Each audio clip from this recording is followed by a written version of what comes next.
Pasintabi po, sensitibong video po ang inyong mapapanood. Natagpuan sa loob ng isang drum ang pira-pirasyong bahagi ng katawan ng tao sa Binondo, Maynila. May nakitang lubid sa braso at bakas ang pagkakatali sa mga paa ng biktima. Laging una ka sa balita ni EJ Gomez, exclusive.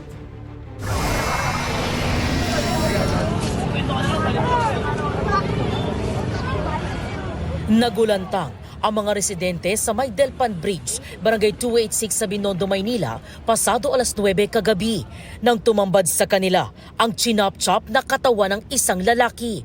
Ang biktima nakabalot ng plastik na isinilid sa isang drum.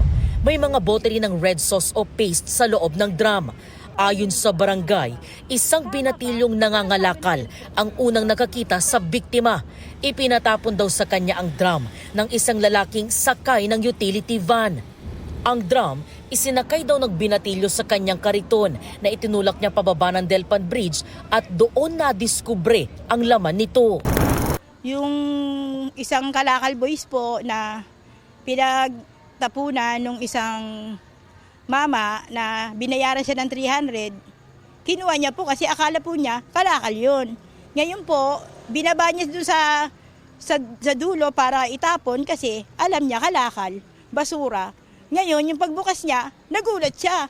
Patay pala. Chap-chap na po na pala. Nagulat na lang po kami, nasa drum po yung tao. Ay, puro putol-putol po yung katawan na chap-chap po, natakot po. Ngayon lang po kasi ako nakakita ng ganyang tano na ginawa sa tao. Kinordon ng mga tauhan ng Manila Police District ang lugar. Sa inisyal na pagsusuri ng mga otoridad, may lubid sa putol na mga braso ng biktima. May bagas din ang pagkakatali sa kanya mga paa. Ang drum na pinaglagyan ng chinop-chop na katawan ng biktima may nakaprint na label. May manufacturing date na November 20, 2025, expiry date na May 20, 2026, pangalan ng manufacturer at origin na mula sa Indonesia. Inaalam pa ng mga otoridad ang pagkakakilanlan ng biktima. Kung sino man po ang nakakaalam ng victim, magbigay alam po lang sa barangay namin at sa kapulisan po. Ito ang unang balita.